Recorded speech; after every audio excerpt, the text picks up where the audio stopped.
परम आदरणीय श्री सुखदेव जी महाराज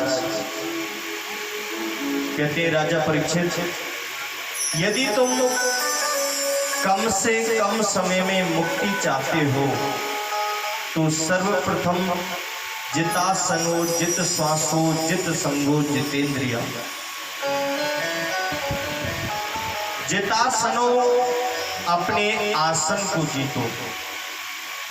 भगवान की पूजा करने के लिए हम जितनी देर बैठे, 1 घंटे 2 घंटे 4 घंटे एक आसन से बैठे, ज्यादा से ज्यादा प्रयास ये करो, आसन बदलना नहीं चाहिए।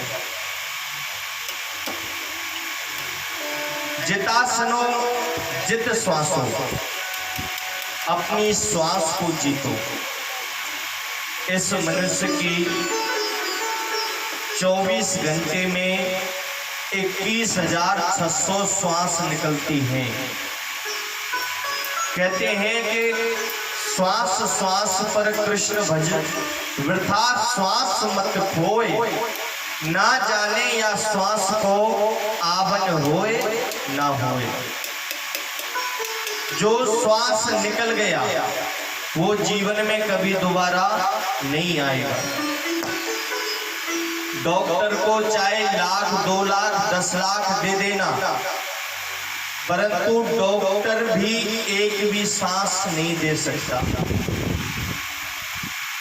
इसलिए जितना हो सके भगवान ने हमें ये श्वास जो दी है ना, ये गिनती की दी है। जीव की जो आयु है, ये जीव वर्ष के हिसाब से गिनता है और भगवान श्वास के हिसाब से गिनते हैं। अब इस जीव ने इतनी श्वास ली, इतनी बाकी है, इतनी श्वास पूरी होने के बाद इसे ले लिया जाएगा।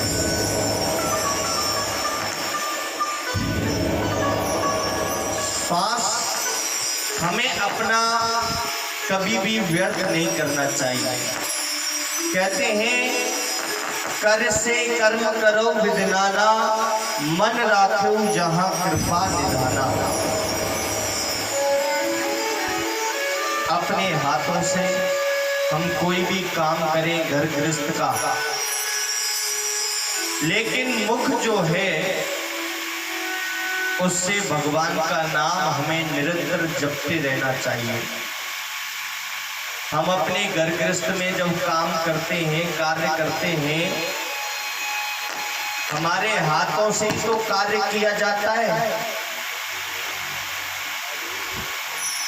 मुख कोई काम नहीं करता।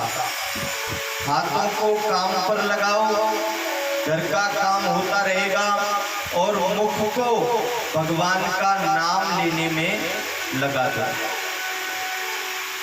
कहते हैं, भगवान का भजन गाते हुए,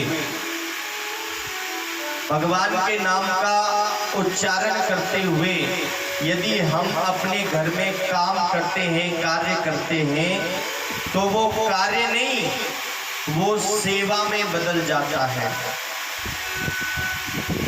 और यदि हम संसार की बुराई भलाई की बातें करते हुए घर का काम करते हैं, तो वो काम जो हमें जीवन भर करना पड़ता है।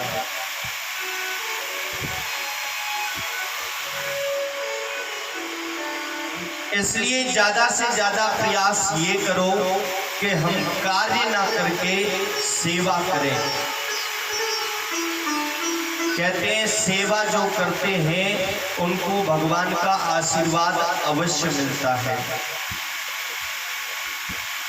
कर से कर्म करो विदनाना, मन राखो जहां कृपा निधाना। जितासनो जित श्वासो जित संगो, संग को जीतो। अच्छे व्यक्तियों के साथ रहना शुरू करो, भगवान के भक्तों के साथ रहना शुरू करो। यदि भगवान के भक्तों के साथ रहोगे तो याद रखना, भक्ति के गुण आपके अंदर आएंगे। और यदि शराबी कबाबियों के साथ रहोगे तो शराबी कबाबी ही बनोगे, भक्त नहीं बन सकते। ये संसार की सच्चाई है। बोली बांके बिहारी लाल की जय।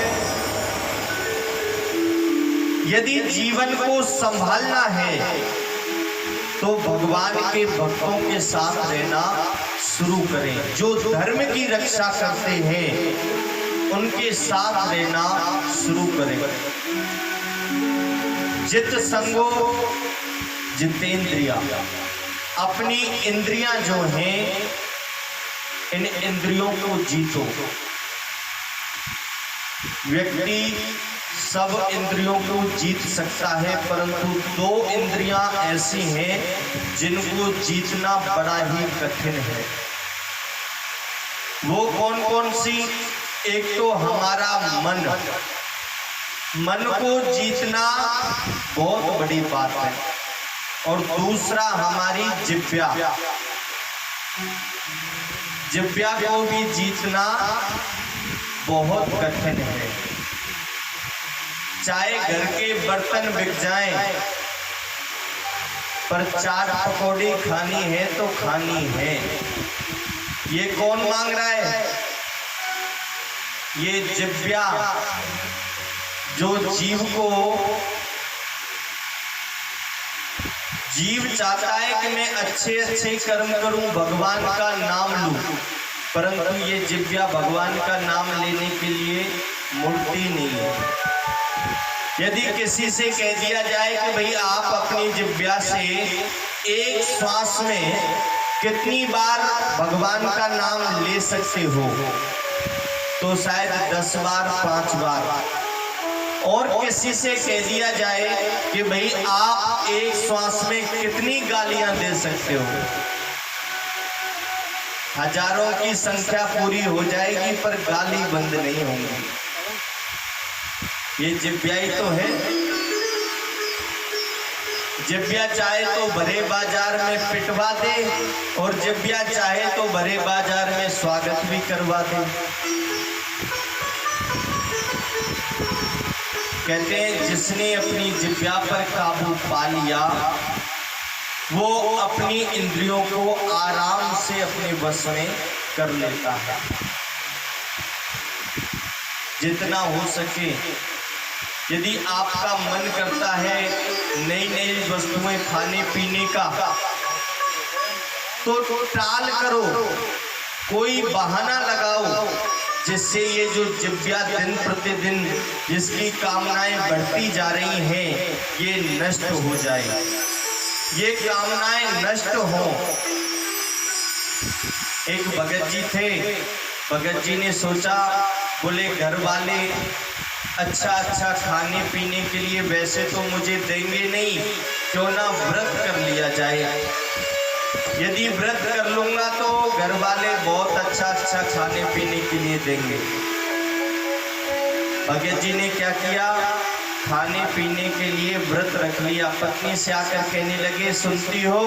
पत्नी कहती है, कहिए क्या बात है।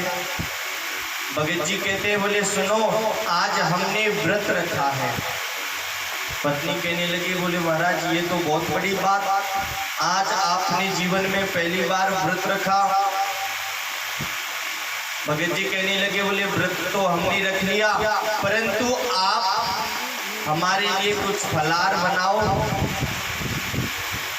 पत्नी ने क्या किया, सुंदर फूटू के आटे की पकौड़ियाँ बनाई, पूड़ियाँ बनाई, आलू की सब्जी आदि बना करके भगत जी के सामने रख दी। बोले ये लो पा लो। भगत जी ने भोग लगा करके वो पा लिया। 2 घंटे बाद भगत जी कहने लगे, बोले व्रत तो कुछ खाने के लिए तो किया था। पत्नी से जाकर कहने लगे, सुनती हो? पत्नी कहने लगी, बोले कहिए क्या बात है।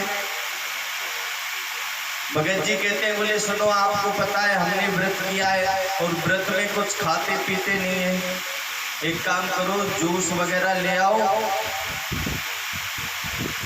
पत्नी ने बढ़िया जूस बना करके भगत जी को दिया। 2-4 गिलास वो जूस भी भगत जी पी गए।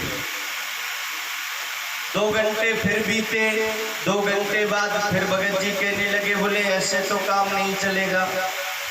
भगत जी ने फिर पत्नी पत्नी को बुलाया, जी सुनती हो? पत्नी हाथ जोड़ करके खड़ी हुई, बोले कहिए।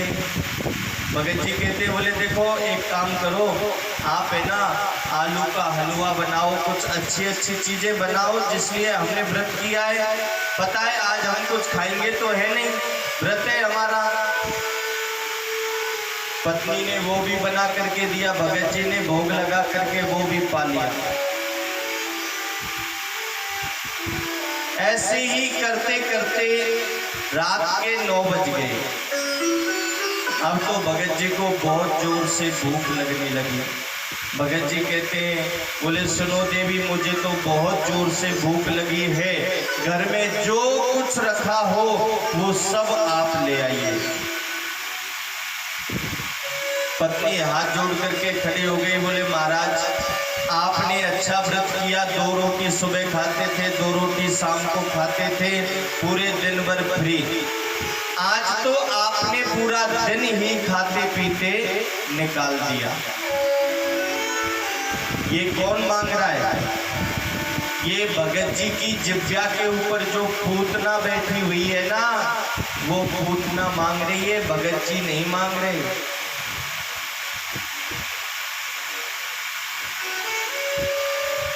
जितना हो सके अपनी इंद्रियों को वश में करेगा, यदि अपने जीवन को सार्थक बनाना है तो। जितासनो जित श्वासो जित संगो जितेंद्रिया। ये जीव चाहे, मनुष्य यदि चाहे तो देवता बन सकता है, और यदि देवता चाहे कि हम मनुष्य बन जाएं तो ऐसा कभी नहीं हो सकता।